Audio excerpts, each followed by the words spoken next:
इस वक्त की बड़ी खबर आपको बता दें, UK triple SC paper leak मामले में एक बड़ा एक्शन देखने को मिल रहा है। ये बड़ा एक्शन निलंबन को लेकर के है। ये बड़ी खबर आपको बता दें, KN तिवारी की मौजूदगी के बावजूद भी ये पेपर आउट हुआ था। UK triple SC paper leak मामले में बड़ा एक्शन हुआ है।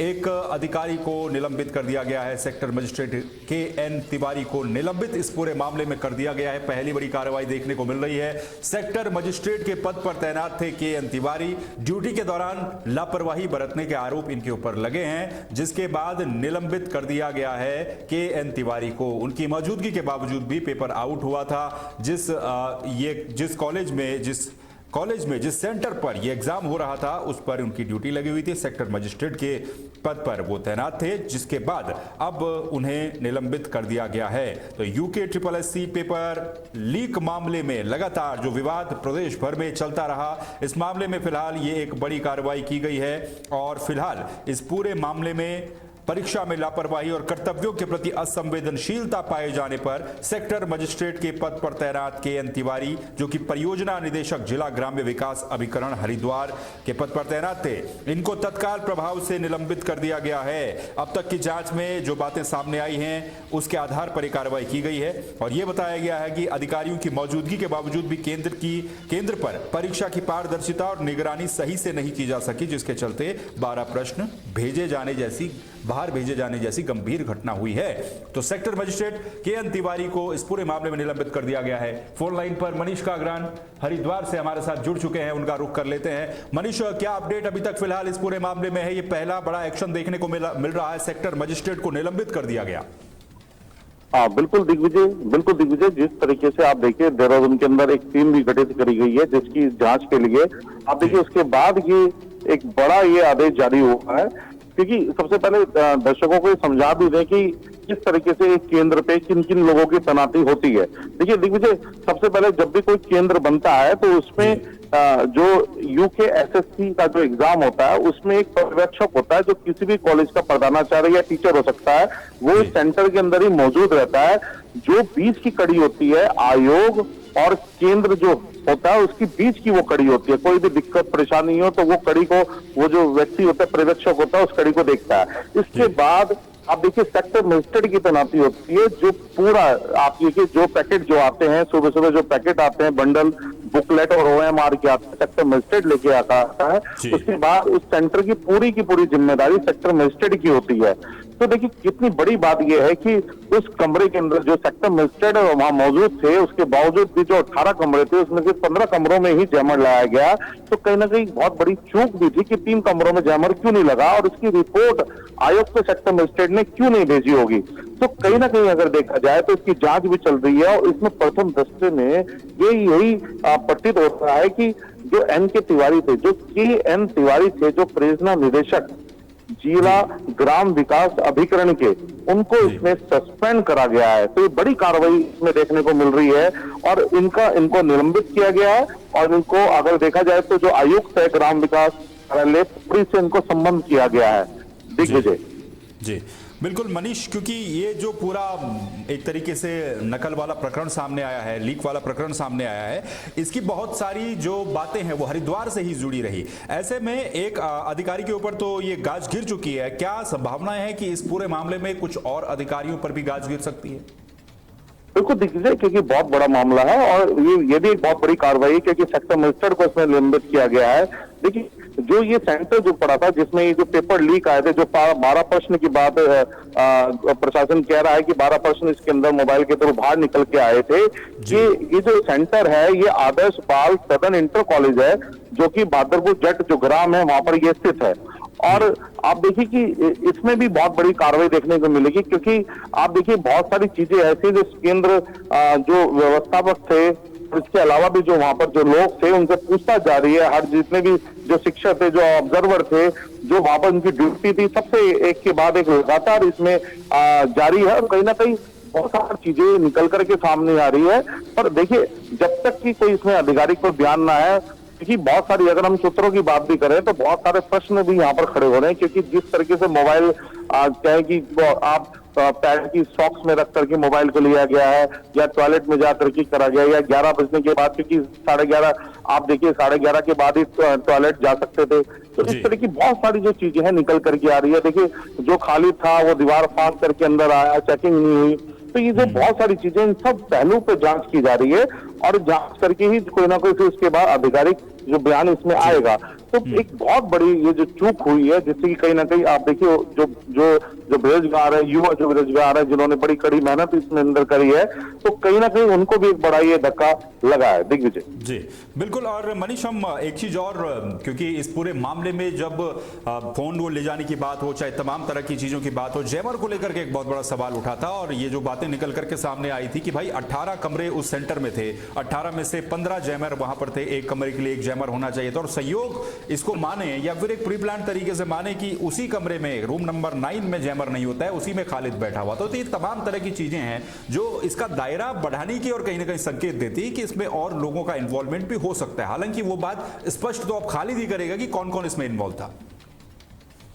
बिल्कुल दिग्विजय, आप देखिए अगर हम बात करें जिस ये सेंटर की, अगर हम बात करें बाल सदन इंटर कॉलेज की हम बात करें, तो करीबन जो कमरे थे, जो करीबन 3 या जो 4 कमरे थे, वो अभी नए कंस्ट्रक्शन हुआ था उनके अंदर और उसके अंदर ये सारे कार्य हुआ है। पर सबसे बड़ी बात यह है कि आप देखिए दिग्विजय की एक जो एजेंसी होती है, उस एजेंसी को जैमर लगाने की जिम्मेदारी दी जाती है। उसको हर केंद्र पे देखा जाता है, हर रूम के अंदर एक जैमर लगाया जाता है, जिसकी जो रेंज होती है वो 10 से 12 मीटर की करीबन रेंज होती है उसकी। आप देखिए अगर किसी भी केंद्र पे अगर 18 कमरे उसको अलॉट किए गए हैं, उसके जो जितने भी बच्चों के अनुसार, तो हर कमरे में जैमर लगना चाहिए था। और जैमर लगा है या नहीं लगा है, इसकी जो जिम्मेदारी है वो सेक्टर मजिस्ट्रेट की बनती है, केंद्र व्यवस्थक की बनती है, जो पर्यवेक्षक है उसकी जिम्मेदारी इसके अंदर बनती है। आप इसके अलावा भी अगर हम बात करें तो जो कंपनी, अगर हम देखिए, सबसे बड़ी बात ये जानना भी बहुत जरूरी है कि जो कंपनी जैमर लगाती है, अगर वो किसी कमरे के अंदर जैमर नहीं लगा रही है या सेक्टर मजिस्ट्रेट या पर्यवेक्षक वो कह रहा है कि इस कमरे में जैमर ना लगाए, तो वो उनके ना सुनते हुए जो शासन के हैं, जो आयोग के हैं, वो उनसे कांटेक्ट करते हैं। कांटेक्ट करने के बाद वो उसको फॉलो करते हैं, ना कि सेक्टर मजिस्ट्रेट की बात को वो फॉलो करते हैं, ना ही वो पर्यवेक्षक की बात को फॉलो करते हैं। जो उनको दिशा निर्देशक मिलते हैं दिग्विजय, वो उसी बात को फॉलो करते हैं। तो बड़ी बात यह है कि किस तरीके से जो 3-4 जो कमरे हैं उनके अंदर जैमर कैसे छूट गया, आप देखिए, सबसे बड़ी बात है। इसके अलावा भी अगर हम बात करें कि जो सेक्टर मजिस्ट्रेट होते हैं, अगर वो कहे कि इस कमरे में जैमर लगाना या नहीं लगाना, तो किसी की बात को नहीं सुनते हैं।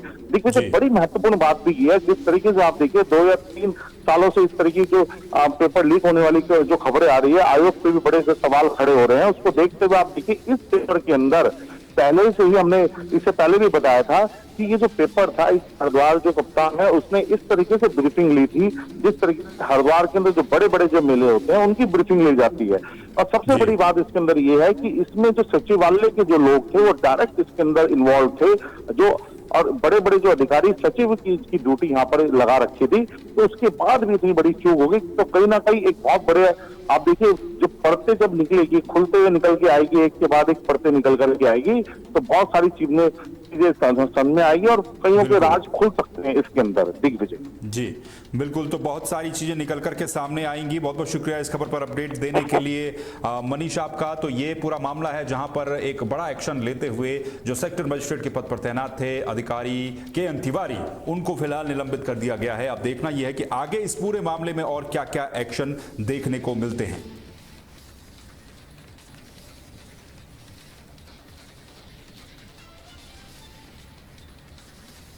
हरिद्वार से ही अगली बड़ी खबर आपको बता दें, जहां पर काशीपुर जैसी साजिश रचने की कोशिश की जा रही है। ये बातें निकल करके सामने आ रही हैं। काशीपुर में किस तरह से हिंसा हुई थी वो हमने देखा, और अब हरिद्वार के धनपुरा और घिसूपुरा में बिना अनुमति के जुलूस निकालने की कोशिश हुई। लगातार 4 दिन से रात को यहां पर जुलूस निकाले जा रहे हैं, ये खबर सामने आ रही है, जिसके खिलाफ क्षेत्र के लोगों ने आवाज उठाई है। क्षेत्र में माहौल बिगाड़ने की कोशिश हो रही है। ये कहा गया धनपुरा और घिसूपुरा में बिना अनुमति के जुलूस निकाला गया, जिसके बाद जो स्थानीय लोग हैं, दूसरे पक्ष के लोग हैं, वो पुलिस के पास उन्होंने इसकी शिकायत भी की है। तो हरिद्वार में भी क्या काशीपुर जैसी स्थितियों को बनाने की साजिश रची जा रही है? अब ये तमाम तरह के जो सवाल हैं ये खड़े हो रहे हैं और पुलिस भी आप देख सकते हैं इस समय स्थानीय लोगों के साथ वहां पर मौजूद रही, जिसके बाद ये तमाम तरह की बातें पुलिस को बताई गई हैं कि भाई काशीपुर जैसी स्थितियां क्या हरिद्वार में भी, ग्रामीण इलाकों में खासतौर पर एसपी ग्रामीण भी वहां पर उनके साथ मौजूद हैं। जो थाना चौकी है वहां लोग पहुंचते हैं और इस बात को बताते हैं पुलिस को कि इस तरह के घटनाक्रम पिछले कुछ दिनों से यहां पर हुए हैं। जो खबर सामने आ रही है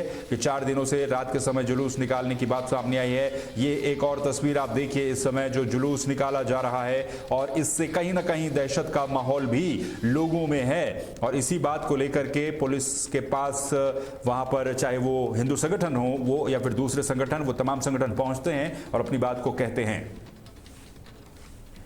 फोन लाइन पर मनीष कागरान इस समय हमारे साथ लगातार बने हुए हैं, उन्हीं से अपडेट ले लेते हैं। मनीष, काशीपुर में क्या कुछ हुआ, पूरे प्रदेश ने देखा और अब हरिद्वार से भी क्या खबर ये सामने आ रही है कि ग्रामीण इलाकों में कुछ इसी तरीके की साजिश रची जा रही है? क्या अपडेट इस पूरे मामले में फिलहाल अभी तक है, जानकारी है?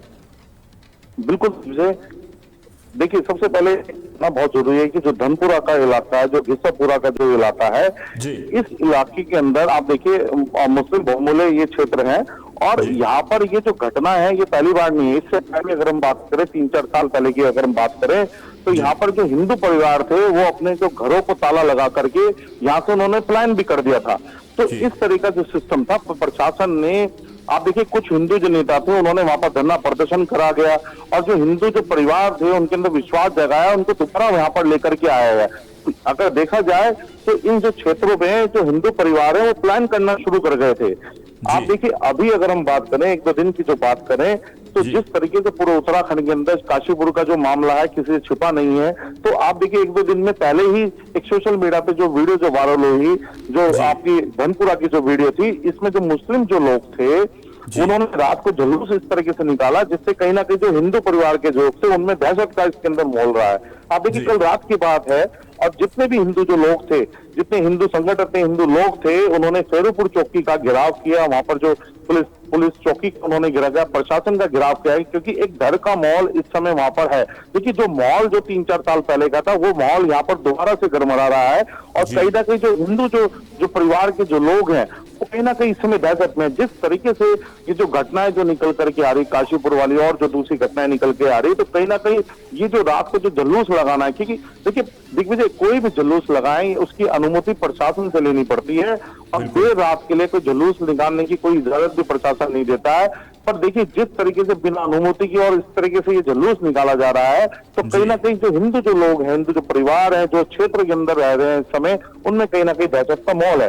पर आप देखिए जिस तरीके से जो हिंदू संगठन है वो इसमें बाहर निकल करके आए और पूरा जो चौकी और प्रशासन का इन्होंने घेराव करा और कहीं ना कहीं प्रशासन ने भी इस पर विश्वास दिलाया कि कोई ना कोई हम इसके अंदर इसमें एक बड़ा निर्णय लेंगे, बड़ी कार्रवाई इसमें करने देखने को मिलेगी। दिग्विजय बिल्कुल आश्वासन वहां पर जरूर दिया गया। बहुत बहुत शुक्रिया मनीष इस पूरी जानकारी के लिए। तो मनीष कागरान हमारे संवाददाता हरिद्वार से जो जानकारी दे रहे थे इस पूरे मामले में, किस तरह से पिछले 4 दिनों से लगातार जुलूस निकालने की कोशिश की गई है ग्रामीण इलाकों में, जो धनपुरा का इलाका है और क्षेत्र का माहौल बिगाड़ने की क्या कोशिश की जा रही है, काशीपुर की जैसी स्थितियां बनाने की कोशिश की जा रही है। धनपुरा और घिसूपुरा में बिना अनुमति के जुलूस निकाला गया था 4 दिनों तक लगातार। उसके बाद जो वहां के संगठन के लोग हैं या फिर स्थानीय लोग हैं वो पुलिस के पास गए और इसकी शिकायत वहां पर की गई है। पुलिस का कहना है कि इस मामले में एक्शन लिया जाएगा।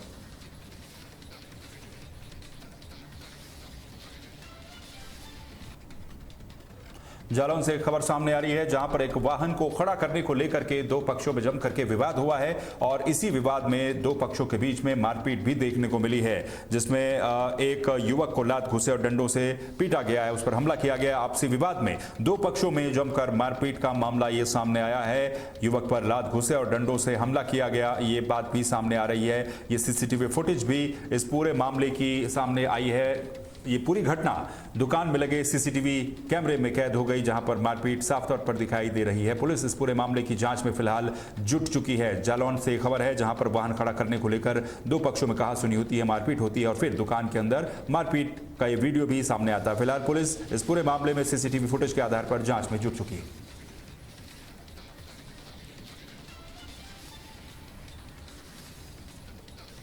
ब्रेकिंग न्यूज में फिलहाल के लिए बस इतना ही। बाकी खबरों के लिए आप बने रहिए तहलका डिजिटल के साथ। नमस्कार।